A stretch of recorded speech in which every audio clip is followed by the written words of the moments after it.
बरती जा रही है। मैं सरकार के समक्ष निम्नलिखित सुझाव रखती हूँ। सबसे पहले सरकार के विभिन्न मंत्रालयों द्वारा समन्वित कार्रवाई होनी चाहिए। वित्त, गृह, कल्याण, कानून व स्वास्थ्य मंत्रालयों द्वारा इसका सामना किया जाना चाहिए।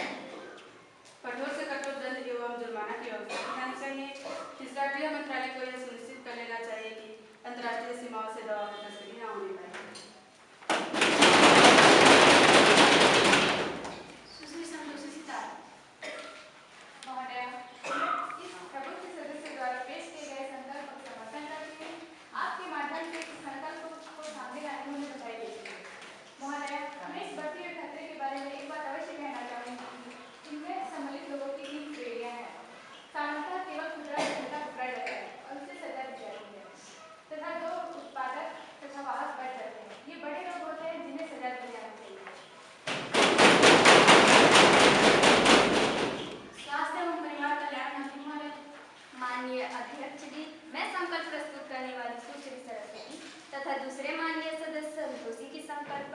देश के समग्र जीवन सामाजिक समस्या पर अपने विचार रखें। मेरे इस समय बोलने का उद्देश्य सदन के विभिन्न विभागों द्वारा उठाए गए कदमों की जानकारी रखना है। महोदय, मैं यह कहना चाहूंगी कि माननीय अध्यक्ष मैं संकल्प प्रस्तुत करने वाली सुश्री सरस्वती तथा दूसरे माननीय सदस्य संतोषी के संकल्प पर देश के समग्र जीवन सामाजिक समस्या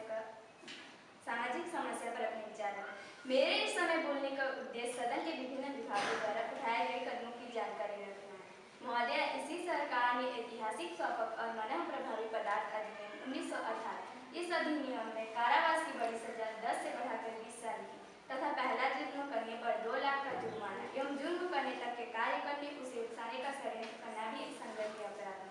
सूचना देने वालों के लिए इनाम की राशि 10 से बढ़ाकर 20 साल की तथा बड़े पैमाने पर प्रचार अभियान शुरू किया जाएगा।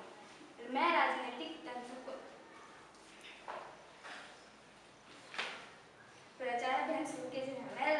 दलों से देश में जन आंदोलन शुरू करने की अपील करना चाहूंगी। नशीली दवाओं का दुरुपयोग राजनीतिक तंत्र को नष्ट करने की क्षमता रखता है।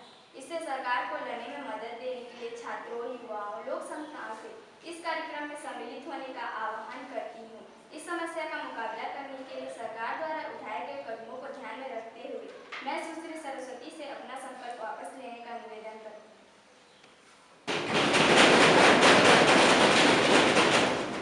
सुश्री सरस्वती गुप्ता, मैं अपने संकल्प और माननीय सदस्यों द्वारा दिए गए समर्थन के लिए उनके प्रति कृतज्ञ हूँ। दिए गए आश्वासनों को ध्यान में रखते हुए तथा चूंकि खतरे का सामना करने के लिए पहले ही कानून बनाया गया है, आशा है कि सरकार इस समस्या को मिटाने के लिए बड़े उपाय करेगी। इसलिए मैं अपना